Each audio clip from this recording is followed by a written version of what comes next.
Having friends in high places is a cheat code to becoming successful in any industry, but sometimes it feels like it's the only way to become successful in the entertainment industry. This has become more apparent in the stand-up comedy / podcast industry within the past few years. The Joe Rogan effect, or the Brogan effect, is essentially that any comedian who is friends with or regularly featured on the Joe Rogan Experience would have a significant advantage to becoming a wildly successful comedian or podcaster. Some of these comedians are hilarious, and others are clearly not cut from the same.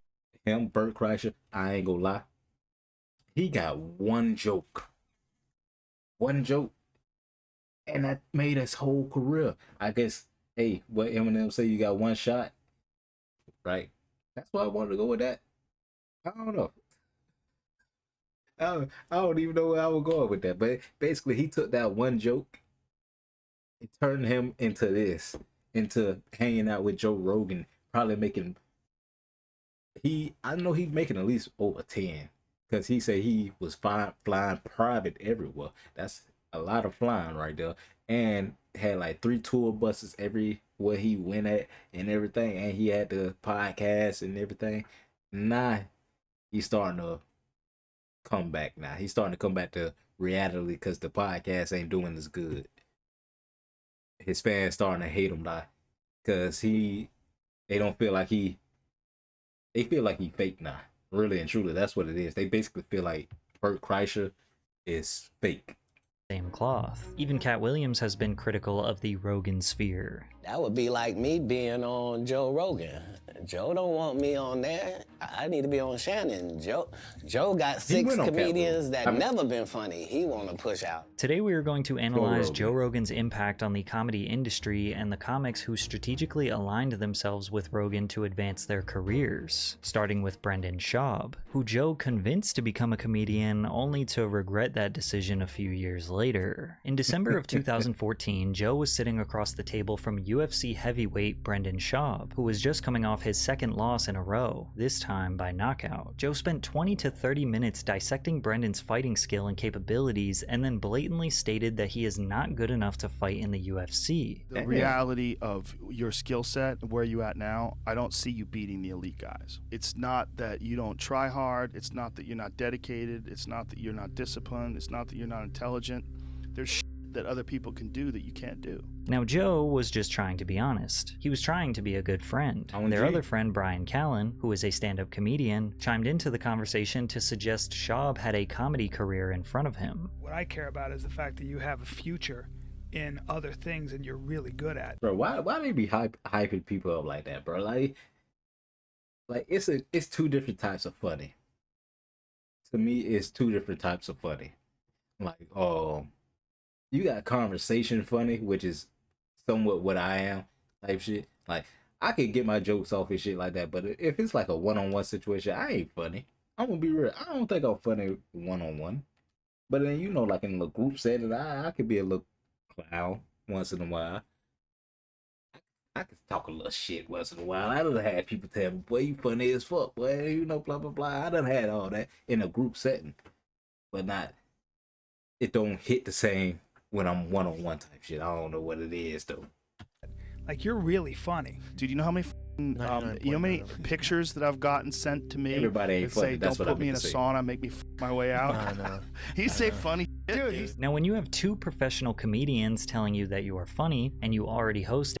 And another thing, is Joe Rogan funny? Like, is Joe Rogan funny?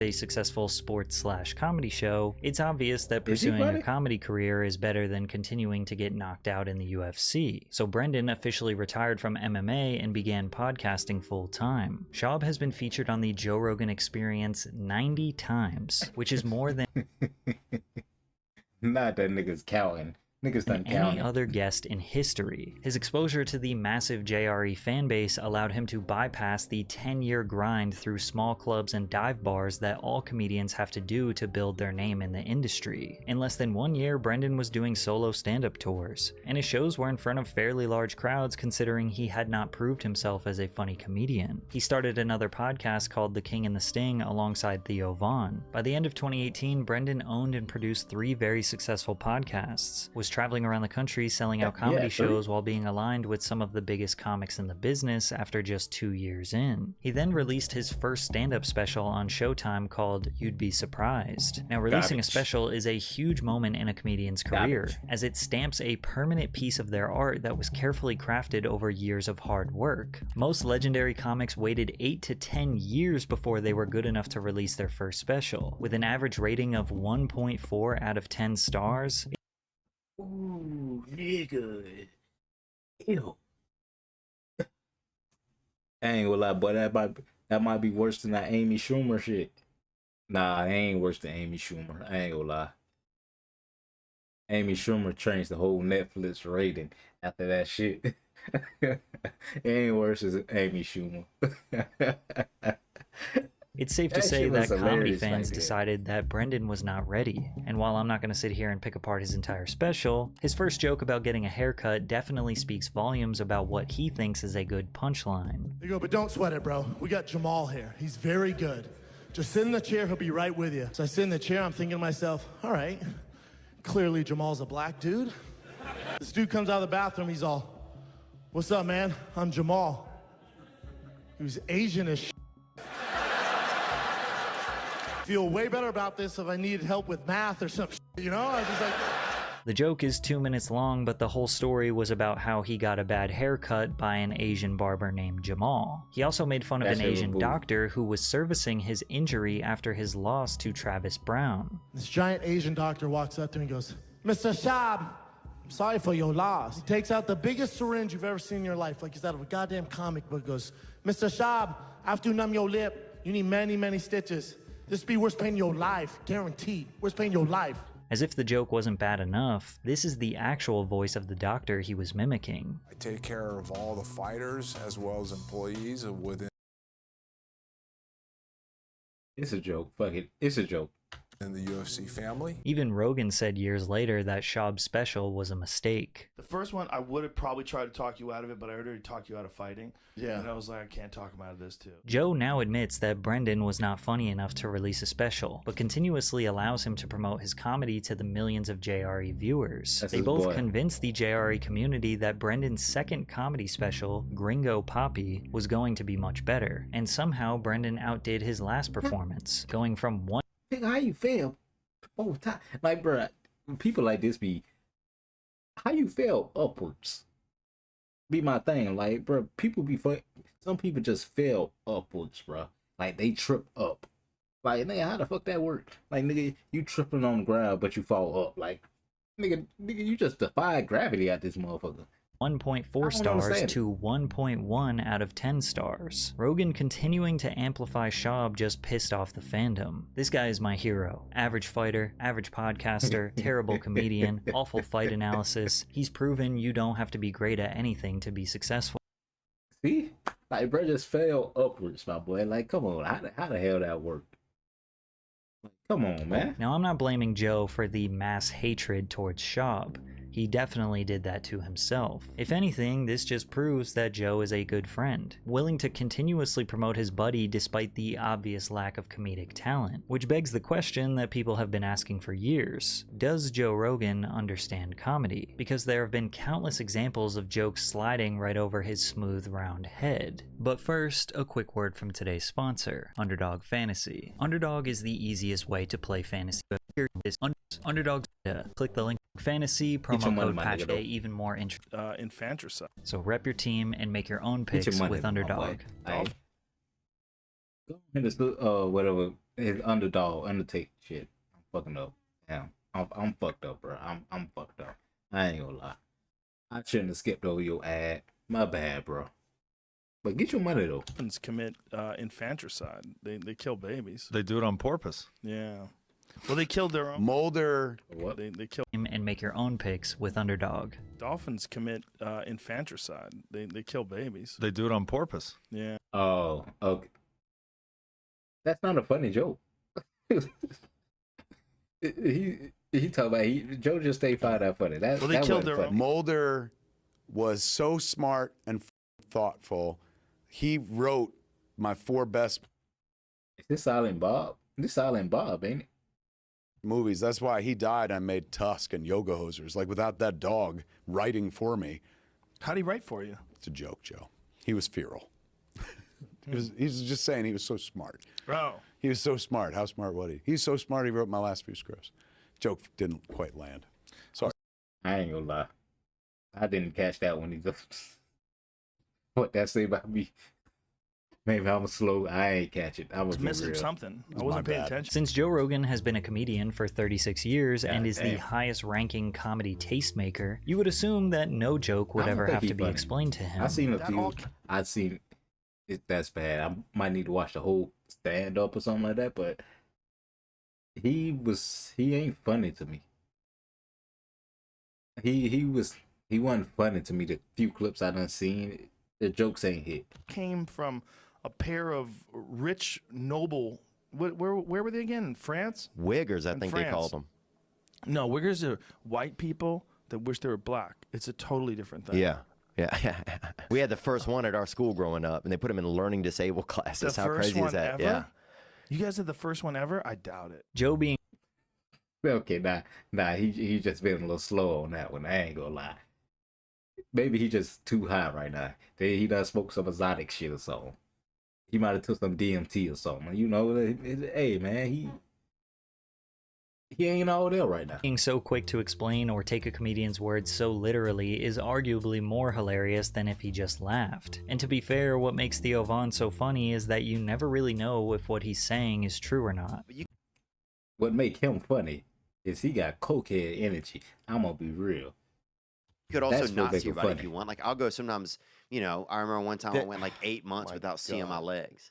Theo's first appearance on the Joe Rogan Experience was in March of 2017. By then, he already had a Netflix special that came out one full year earlier. Now, getting a Netflix comedy special is huge today, and it definitely still was in 2016. But you have to consider Netflix had 75% less subscribers back then, so way less people had the potential to see it. It wasn't until Theo started making appearances on podcasts that he developed such a diehard fan base. So getting on Joe Rogan was arguably more important than Netflix. And it was on this very first appearance where Theo's ridiculousness and Joe's killing the joke dynamic was established. Like, if a plane crashed, I already know I'm planning ahead, dude. I'd eat a Vietnamese guy.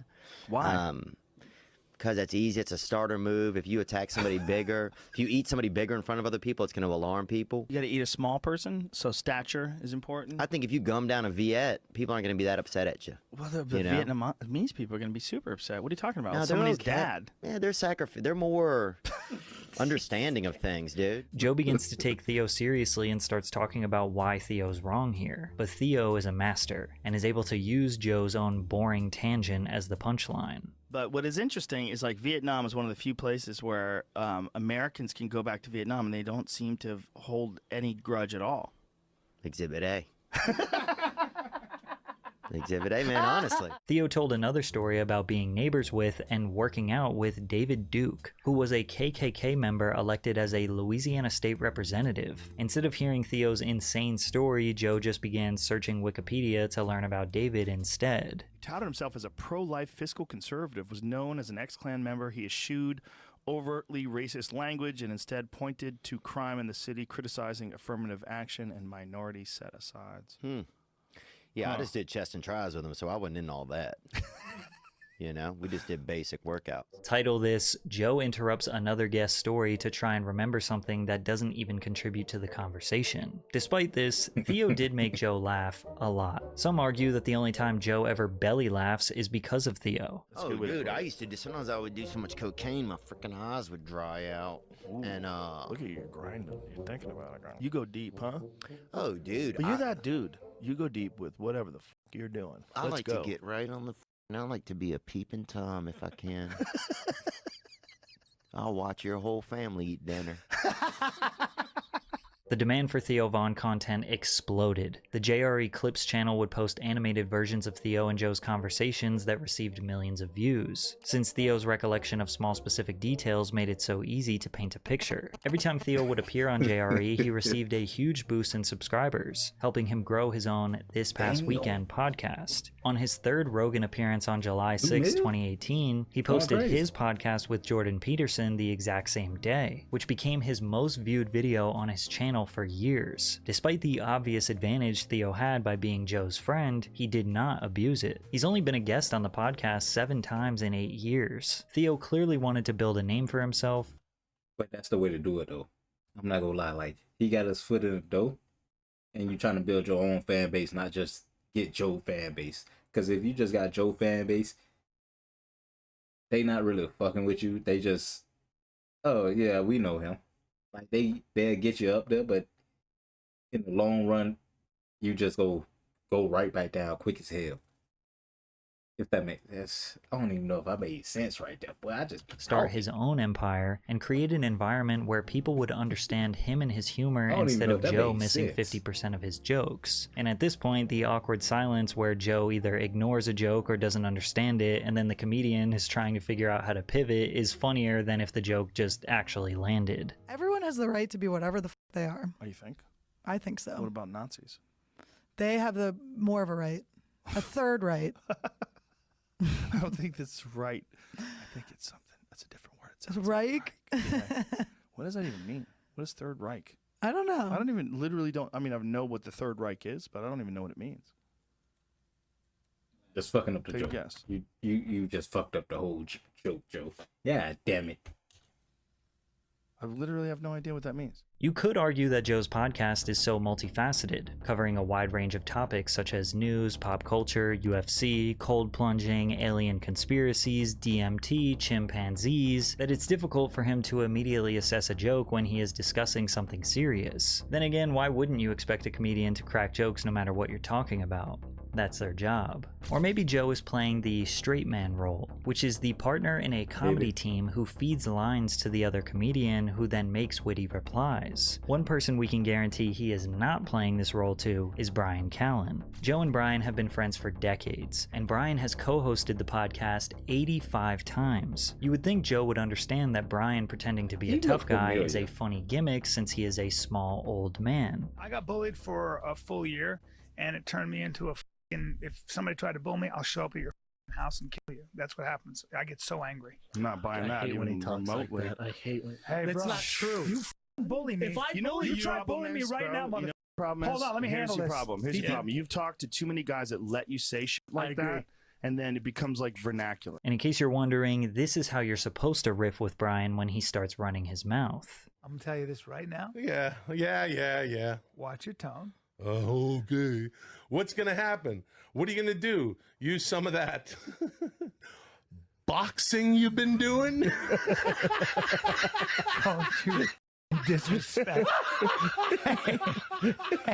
But since Joe has been a diehard UFC fan and employee since day one, he is not even remotely interested in joking about it. Should they do something like that in UFC where different people that are more behind the scenes fight each other? No. So, you versus Bruce Buffer. No. Would you watch that? No, you want to watch people fight that are actual fighters. So when Bryan turns on this tough guy act, Joe is convinced he's being serious because he hangs around fighters and hits the gym occasionally. Then again, you could argue that Joe is just genuinely sick of Bryan and has been listening to his bullshit for years. Like on episode 2017 when Bryan was joking about Schaub returning to the UFC to fight Derek Lewis. He was throwing Derek Lewis out there with no gloves. Good Lord. But wait, hold on. Just hear me out. Do you want to die? Sir, hear me out. What? I'm just talking about just shoot a blast double. Shut the take fuck the ground, and then we got that. Shut the fuck up. Shut the fuck up. And I don't know. I was gonna say, so why do people got to find something interesting now? You can't just throw out straight negatives. I'm pretty sure there's something interesting about Joe Rogan, even though I don't watch him at all. Despite being on Rogan's podcast 85 times, Bryan Callen has yet to prove to the audience that he is funny. Callen has released 4 specials over the past 12 years, and none of them were purchased by a major streaming network. All of them were released for free online, and the most popular one has not even reached 1 million views. Callen's comedy is just okay. It's solid. It's decent, which some would argue is worse than being bad. Being so middle of the road that you can't say anything positive or negative. It just exists. Luckily, Bryan has Joe so he can maintain his career and finances. Recently on the podcast, he tried to divert the conversation to get Joe to promote his newest business venture, Toehold, a luxury flip-flop. Is you shitting me right now? 5 bands for some thong slides. Man, listen up, man. Let me get some of that coke you sniffing, or that crack, or whatever you doing, because apparently it's some good shit. Because ain't no way you in your right mind selling that. Ain't no way you in your right mind selling that, motherfucker. 5 bands for some thong slides. It's crazy. Should have put you up for adoption. Is nigga what? The fuck? Then why would you do that? It's crazy. Like $1,200 for some fucking slides. Motherfucker smoking dope. Why would you, nigga? First off, you can't put me up for adoption. Cause nigga, I raised you, nigga. The fuck is you talking about? Brand that sells pairs for $1,000 and features really sick designs like Bad Motherfucker and We. Hey, nah, not that he said fuck $1,000 and features really sick designs like. This man done stole BMF is crazy. He done stole they whole branding. He done stole BMF. Bad Motherfucker and We the People. Sick. Hey, put your toes on. Take those off. Shut the fuck up. Listen to him. Listen to him. Come on. So silly. I know you want to promote your goofy flip. I'm not promoting him. I just got you can't even call them toe holds. Feel them under your feet. Put your toe holds on. Feel them for you. Feel them under your feet. Come on. You gotta love Brian panicking when he realizes that Joe making fun of his sandals is not gonna boost sales. But no worries, they put a quote of Joe on the website saying they are the best flip-flops he ever had. And this is not the first time a comedian came on the show to promote their product that Joe hated. Why Kool-Aid catches strays was the wild part. Kool-Aid ain't even doing nothing. He just, shit, is he being here? Is Kool-Aid here? Steve-O came on the pod with a bag full of stuff that he was selling, which Joe was not enthusiastic about, only to completely destroy Steve-O's newest business venture. Hey, let me tell you about what I'm selling for cheddar. You got a bag of stuff you're selling? Steve-O's butt wipes for your butthole. I ain't gonna lie. I think he just don't fuck with the, like, he probably just don't fuck with like the surprise, like, oh look, I got this, I'm selling it, you can come by. He probably don't fuck with that. He probably want like some notice, like, oh, I want to promote, can I promote this and all that. That's probably what he want. He don't want you to just like, here it is, and you pushing it on his audience when he don't want that. Well, that's where generally you'd use a butt wipe. Yeah, flushable butt wipes. You wouldn't use it for your cheeks. They're flushable? Right. Not really. Let me tell you something about those flushable butt wipes. Don't flush them. Oh, yeah? No, they all clog. Talk to a plumber. Those things all clog up. They don't break down. They get stuck in pipes. Yeah. I picked the wrong place to... Google are butt wipes flushable. Flushable butt wipes. Are they flushable? They're not. They tell you don't flush them. You're flush. I ain't gonna lie. For a brand, that gotta be fucked up to even hear. Like, you come to promote and he starts shitting on that motherfucker. Ooh, boy, you heart. Down the toilet. You're not even supposed to flush paper towels. Paper towels break down in your hand when you get them wet. Those things don't break down. Don't sell those. Joe quite literally said the words, "Don't sell those." As Steve-O stuttered and tried to figure out what to say, Joe proceeded to spend the next 5 minutes proving his argument how flushable wipes will lead to catastrophic plumbing issues that will cost thousands of dollars to repair, and will harm the safety of the public water supply. Joe decimated the product, and Steve-O thought he was going to get a quick plug, which again is a testament of Joe's character. He might be your buddy, but he's not just going to blindly co-sign whatever product you're promoting. However, this is nothing compared to Shane Gillis, who straight up said to Joe's face he was using him for publicity. In 2019, Shane Gillis was a buzzing comedian Everybody like Shane. He ain't did nothing wrong yet, I don't think. Recognized by the industry for being a rising star. He secured the coveted position as a writer for Saturday Night Live. Having SNL on your resume is strong enough to build an entire career off of. However, Shane was fired just 5 days later, making it the shortest tenure in SNL history. He was fired for making a racist joke on his podcast where he used the CH slur to describe Chinese people in a joke. 2 years after he was fired, Shane went on Rogan's podcast to I was going to say, what's that slur? I don't know it, but tell the story. Shane was detailing the events that led to his termination and tried to make a joke about the conversation he had with Lorne Michaels, the SNL producer who was about to fire him. If I get fired here, whatever, I'll just go do Joe Rogan next week and I'll be fine. Anyway, I thought that was funny. No? What? I was like, I literally... Is that what you thought? I literally thought that. Oh, okay. Yeah, I thought it would be funny. Well, it could have been funny. Yeah. I was booked up, though. No, it's fine. It was just funny to truly... That was a conversation I actually had. Really? In Lorne Michaels' office in the middle of that. That's hilarious. I was in pure fucking panic. Terror? Yeah. Yeah.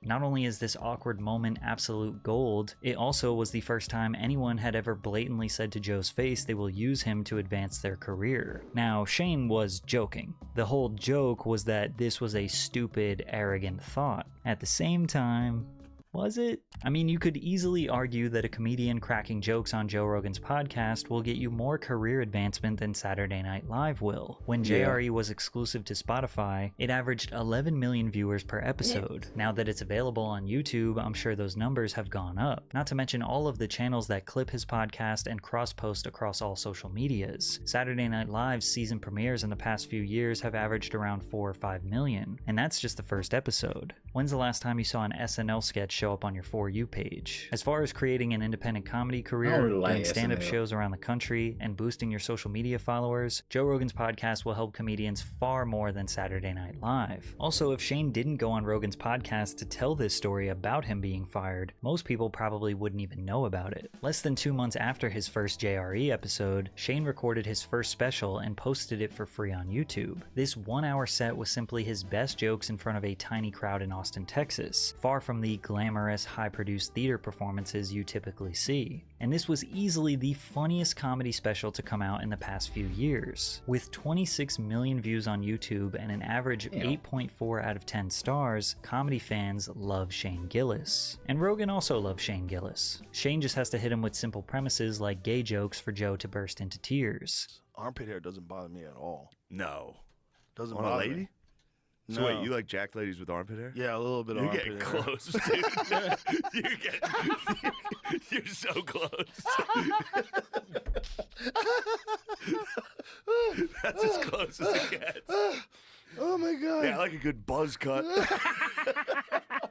In fact, Joe thought Shane was so funny that they started a podcast within the JRE podcast called Protect Our Parks. Rogan, Gillis, Ari Shaffir, and Mark Norman have done a 3 to 4 hour podcast roughly once per month for the past 2 years. Within those 2 years, Netflix bought Shane's second special, Beautiful Dogs. With Netflix comedy being more relevant than ever, this was a huge opportunity for Shane. Since his first special was posted on his own YouTube page, you could argue that maybe he got some biased favoritism. Hey, you know the Drake effect? It's the Joe Rogan effect. However, Netflix would expose him to a much more broad, unbiased audience, and he seemingly won them over as well, securing a 7.9 out of 10 star rating. Shane Gillis is definitely one of the funniest comedians to come out of the Rogan sphere. He is an example of a comedian who would have gotten to this level of fame and recognition regardless, but being friends with Joe Rogan helped speed up that process a little bit. But besides Shane Gillis and Theo Von, the JRE community is sick and tired of the rest of Joe's core group. Ari Shaffir, Bert Kreischer, and even Tom Segura are not celebrated like they used to be. In 2010, Joe invited Ari on the 3rd ever episode of the Joe Rogan Experience podcast. Ari was in 9 of the first 100 episodes and has been a guest over 60 times, making him the 4th most frequent guest of all time. It's safe to say he is a day one JRE community member, yet he isn't exactly the most beloved. Ari is not necessarily disliked for his humor, as he is most definitely a seasoned comedian who will make you laugh, but on multiple occasions his jokes come off as mean-spirited and hateful. For example, 4 hours after the reports of the death of Kobe Bryant and his daughter Gianna, Ari posted a tweet celebrating his death, and then after catching a huge wave of criticism from this tweet, he shortly doubled down with a video. As I know, there's always a lot of hate and pain in the world, and there's always a bunch of terrible stories, and every once in a while there's a good story. You gotta know when to be a hater. That's not the time to be a hater. That wasn't the time to be a hater. Come on. That wasn't the time. The guy who got away with it got his today. Kobe Bryant is gone. I'm here in Charlotte, the home of the team that originally drafted him. Maybe he wouldn't have that chick in Denver if he had stayed in Charlotte with the Hornets. But anyway, the point is, dude, it's like... Rogan tried to explain to his viewers that this is just a part of who Ari is. Yeah, but it's a time and a place. It's a time I never and a want to place. say it's a good thing that he did That's- that, but he that's- needed to know that's why. that there are consequences for just saying ridiculous shit that you're not supposed to say when people die. And like the good friend that Rogan is, he even went as far as taking partial responsibility for another grown man's actions to try and take some of the heat off Ari's back. One part of me feels responsible. This is why. I convinced him that he could have an iPhone and that he could be okay. Just put a timer on it. I go, just put a timer on it. I go, my daughter has a timer on her phone. She can only use it for an hour a day. Just put a timer on your phone. And he should have stuck with a fucking flip phone, man. Then again, Rogan simply laughed off Ari's behavior when he decided to spike Bert Kreischer's drink with Molly. One night, Bert and... Nigga, what? What? This what's going on in JRE is crazy. Y'all spiking niggas drinks and invited shit. his friend and fellow comedian Ari Shaffir over to his house to do a podcast. Bro, Ari what? shook Bert's 13 and 15-year-old daughter's hands, walked into the podcast room where they were going to share some drinks. Then Ari decided to secretly slip a capsule of MDMA, aka Molly, into Bert's drink without him knowing. Bert went into a full-blown panic, and it didn't make it any easier that he had to get on a flight early the next morning. But Joe Rogan thought the situation was hilarious. Because he spiked Bert. He gave his friend Molly. That's not okay. It's not okay. But wait, that's hilarious though. It's still hilarious. I don't believe your fake anger. That's a real weird one, There's no Ari. fake anger in this. That's a weird one. Here's what I did. Was I like to be on your side with this, Ari. Thank you. I But I don't appreciate think it. I I can. appreciate it. End of story. Thank you. No, he said he's not. on your side. No, bruh. That ain't it. That ain't it, my boy. No matter if you're right or wrong, you can always count on Joe to be there for you. The reason he defended Ari so hard is probably because he knows he needs to give Bert Kreischer a reality check, because Bert has let the Brogan fame spiral his life out of control. After Bert released his 2009 comedy special, Comfortably Dumb, he secured his own reality show on the Travel Channel called Bert the Conqueror. Despite the show being the biggest thing going for him, Joe Rogan and Bill Burr sat down with Bert to tell him some harsh truths. Bert said, "They sat me down and told me, your Travel Channel show sucks. You're funnier than that. You need to do specials. You need to do podcasts." Burr remembers the conversation vividly. He was down in the dumps trying to figure out what the next move was, and Joe Rogan and I were just starting podcasting. Joe is 100% the reason why Bert quit TV and began pursuing comedy and podcasting more seriously. But he did more than that. He invited Bert to be a regular on JRE from the very beginning. Bert has been a guest 37 times. In the beginning, the JRE community can't really treated him count. like their funny fat friend who has some of the most ridiculous stories. He became wildly successful, securing multiple Netflix specials, his own reality TV show called The Cabin with Bert. The 2021/2022 Birdie Boy Tour was ranked number 4 in the top 10 highest grossing tours of the year, achieving a gross revenue of $23 million, selling 369,000 tickets over the course of 148 shows, and he even released his own feature film about his life that was in theaters. But the more successful he became, the more self-centered he became, once even referring to fans as pedestrians. It's so funny. I A saw that comic's one. brain I is so remember different than a pedestrian's brain. But it just got He was worse. wildin' His with that alcohol addiction got out of control. His health was severely deteriorating. He became more obnoxious, constantly interrupting people, constantly wanting to be the center of attention. It got so bad where Joe just needed to humble him. Both Tom and Christina are Hold very on. nice I'm people, gonna be and they'll devil's be advocate. very. I'm gonna be devil's advocate. Shut the fuck up for a second. Or how about the time Bert tried to convince himself that Netflix photoshopped a different man's stomach on his body for the flyer of his Secret Time special? Explain. My belly has fallen over like everyone else's. When I did Secret Time, I didn't realize that it already happened until they did the billboard of it. And they did the billboard, and I go, "That's not my stomach. My stomach's tight." And it was complete. You have the craziest, most delusional perspective. Realizing they're not going to budge, Bert tries to get Joe to compliment his shoulders. Thought your belly was smaller than that. I thought I was in great shape. And they put that up on Melrose, and I saw it. I drove past it, and I go, "Oh, they must have put someone else's belly on me or photoshopped it." Yeah, like and this is like when you go like, I have legit the best shoulders. I do. Hold on, I do. I have legit great shoulders, like great fucking shoulders. Yeah. No, you don't. Joe, they're ripping through this shirt right now. Yeah, but you say things you don't really mean it, right? Like when you say things you know they're not true. Whether you think he deserves it or not, Joe Rogan has become the biggest comedy tastemaker in the world. I didn't even mention how he moved to Austin, Texas, opened his own comedy club, and created vast new opportunities for comics to maintain their careers. Most comedians don't rely on Joe's podcast for their relevance, but going on there and cracking some jokes isn't all that different than the 90s version of doing a 5-minute set on late night television. The only difference is there's no live crowd, and all you gotta do is make one bald conspiracy theorist who barely understands when you are joking laugh a little bit. And yeah, sure, maybe Joe has given some of his buddies an unfair advantage. The good news is you don't have to listen to them, nor do you have to buy tickets to their stand-up or watch their specials. But one thing you can't say about Joe is that he's not a great friend. I value loyalty a lot. And I remember there was a moment when I was sitting with Joe and he had a phone call with you. Joe was getting canceled for something. They didn't want him commentating the fights. And you on the phone offered your resignation over this. I got teary-eyed over that. Joe Rogan has been very loyal to me, and I am very loyal to Joe Rogan.